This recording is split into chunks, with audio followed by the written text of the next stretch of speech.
It was late March when I first saw the cat sitting behind the dumpster of the small grocery store where I stopped after work. The air still carried the last bite of winter, but the sunlight was different, longer, warmer, like it was trying to convince the world that spring had arrived. I was holding a paper bag with milk, eggs, and a loaf of bread when I noticed him. He was staring straight at me, his fur a dull grey, his body thin enough that I could see the sharp outline of his ribs. What caught my attention most were his eyes. They were an odd shade of pale green, almost a light, and they didn't look away when I looked back. I remember setting my groceries down and crouching a little, unsure why I felt the need to talk to him. "Hey, buddy," I said softly. And he blinked once, slow and deliberate, like he understood. I didn't have any food for him except for a small piece of bread I tore off. He didn't move toward it, just watched me. When I stood up and picked up my bag, I thought that was the end of it. But when I got into my car and glanced in the rearview mirror, I saw him walk out from behind the dumpster and sit by the road, looking in my direction until I drove away. The next evening, when I stopped at the same store again, he was there, same place, same look. I bought a can of tuna and placed it by the trash bin. He didn't move at first, but when I backed away, he approached and started eating. That's when I noticed the small cut above his paw, and without thinking too much, I said, "You can come home with me." I wasn't expecting an answer, but he lifted his head, eyes glinting in the dim light, and for a strange second, I felt as though he had already agreed. He slept under my couch that first night. I left a small bowl of milk and an old towel there. I kept glancing over from the kitchen table, expecting him to hide or hiss, but he just watched me. Around midnight, I heard soft footsteps, the sound of claws against the floorboards, and a quiet thud near my bedroom door. When I turned on the light, he was sitting there. Staring at the window, I followed his gaze, but there was nothing, just the pale reflection of the streetlight against the glass. I whispered, "What is it?" He didn't move for a while, and then slowly walked away. The following days passed quietly. I named him Milo. He would sit by the window every evening, sometimes 4 hours, eyes fixed on something outside that I couldn't see. Once, when I tried to pull him away, he made a low growl I hadn't heard before. It wasn't angry, it sounded like a warning. I left him alone after that. One night, I woke up to a faint creak coming from the living room. It wasn't loud, but it was enough to pull me from sleep. The clock read to 43. I held my breath, listening. The house settled with its usual soft groans, but there was something else, slow, uneven steps. I sat up. Milo wasn't on the foot of my bed, where he usually slept. I got up quietly, the wooden floor cold against my bare feet, and opened the door. He was in the hallway, his body stiff, tail puffed out, facing the living room. His ears were flattened, his gaze locked on something I couldn't see. I whispered his name, but he didn't move.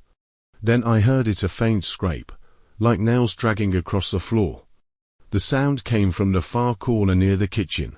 I turned on the light, and everything looked perfectly normal. But Milo didn't relax. He took a step forward, crouched low, and hissed. I backed away, grabbed a flashlight from the drawer, and pointed it toward the kitchen. The beam caught the side of the fridge, then the floor, then stopped on the back door. The lock was unlatched. I was sure I had locked it earlier. A chill crept up my spine. Milo moved closer, still watching. I stepped forward, pushed the door shut, and slid the lock into place. The sound it made seemed too loud in the silence that followed. The next morning, I checked the door again. The latch looked fine, no sign of damage.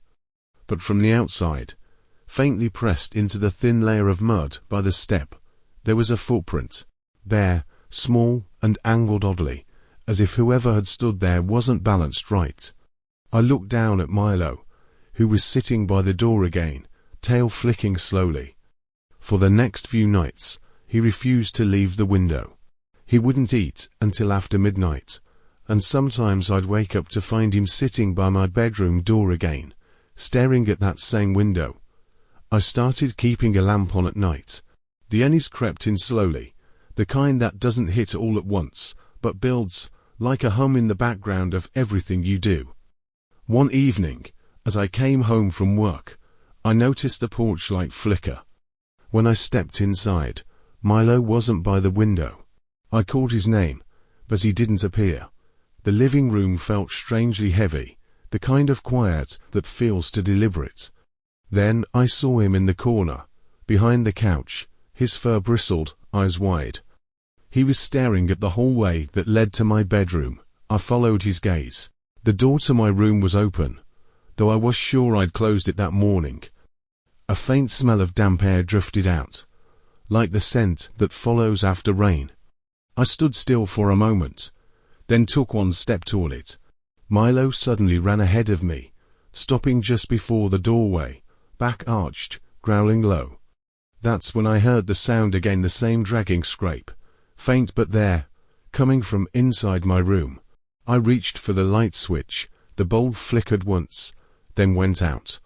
I took a step back, but before I could move further, Milo leapt forward with a sharp hiss. Something fell, a picture frame from my nightstand. The crash echoed through the room.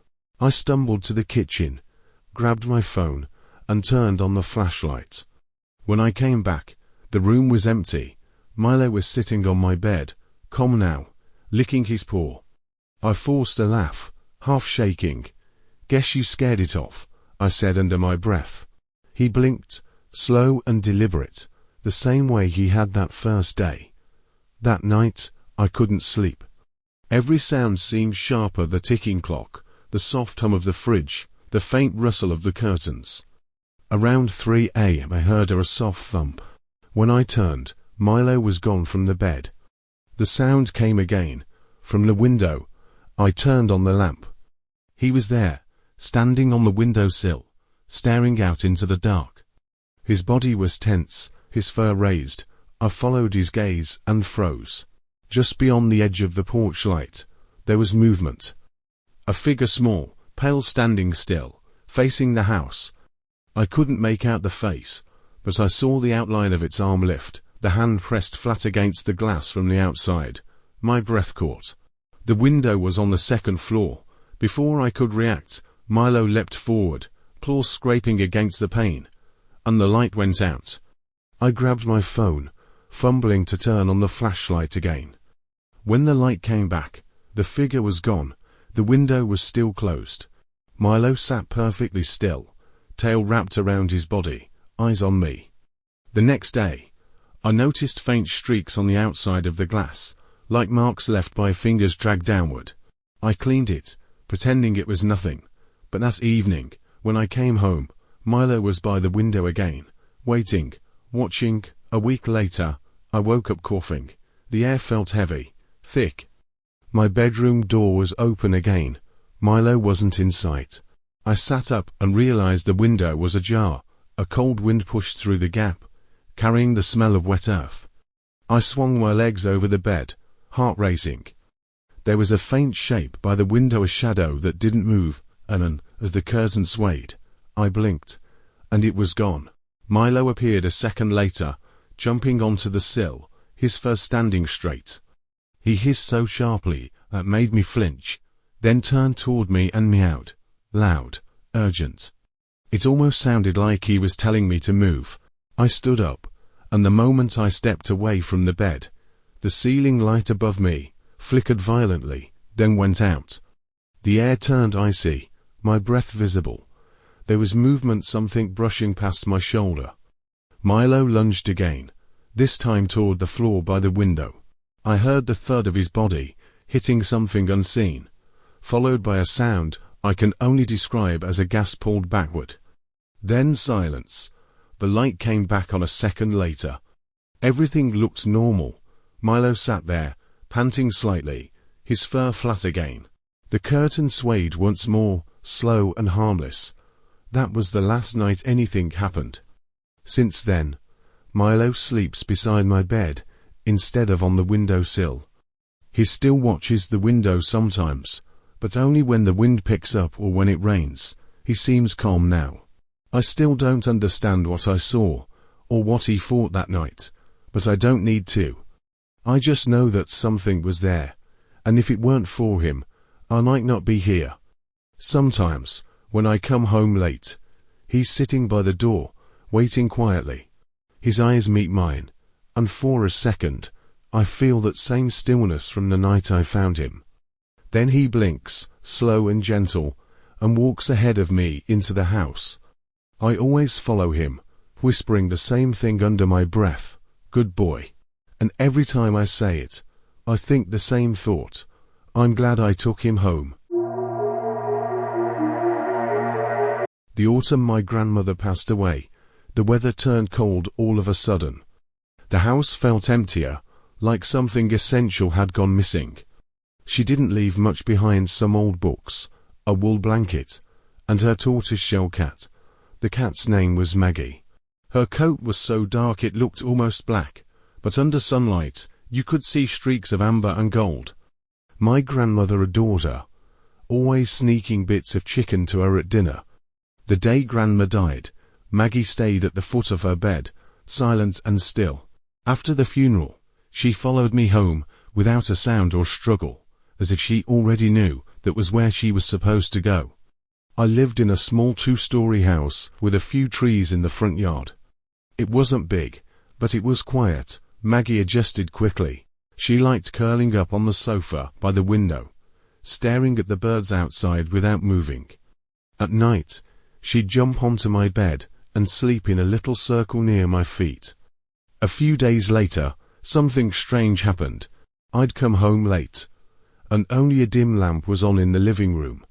I sat at the table eating dinner, while Maggie sat quietly on the floor. The light cast her shadow against the wall, and it was wrong. It was too big, much bigger than her body should have made it. At first, I thought it was just the angle, but when I moved, the shadow didn't. It stayed there, nailed to the wall. I set down my fork and stared. Maggie lifted her head, her eyes catching the light. And then the shadow moved, not her. It stretched upward, spreading across the wall, climbing toward the ceiling until it looked like mist swallowing the room. The lamp flickered, the air hummed faintly, like something vibrating just beyond hearing. Maggie didn't move. She only stared at me. I didn't even feel afraid, just this strange sense of familiarity, like I'd seen this before, somewhere. Then the light went out. When I turned it back on, the shadow was gone. I told myself it was a trick of the light, but it kept happening. Always around the same time, in the same spot.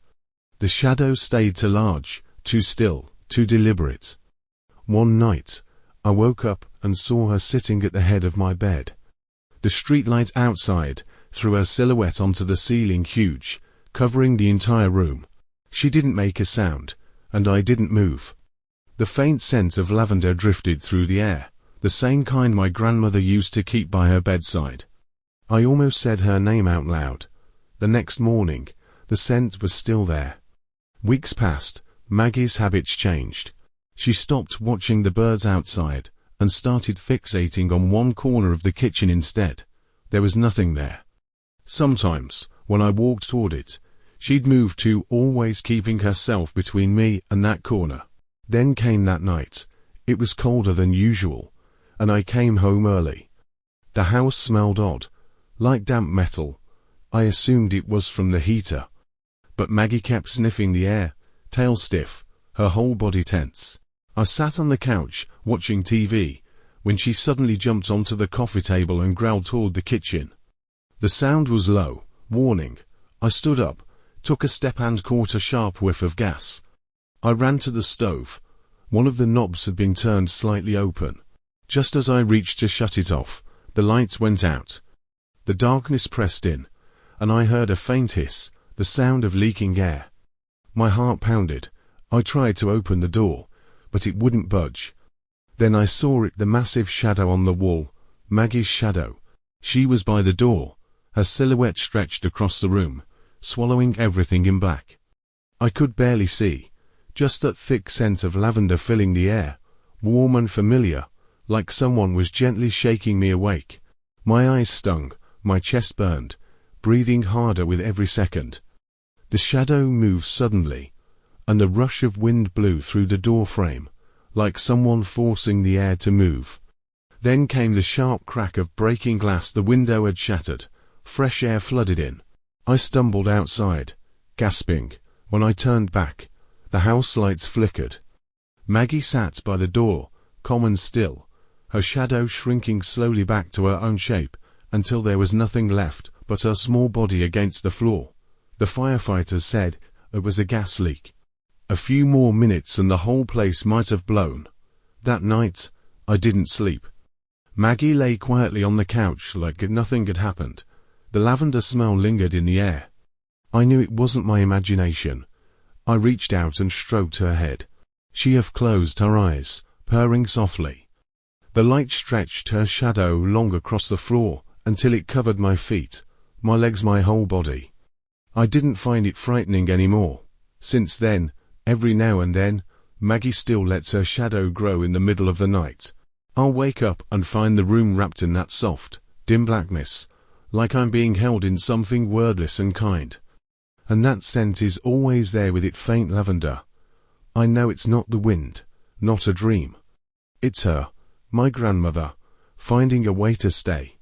A cat, a shadow, and that lingering scent reminding me, whenever I start to feel alone, that someone is still watching over me.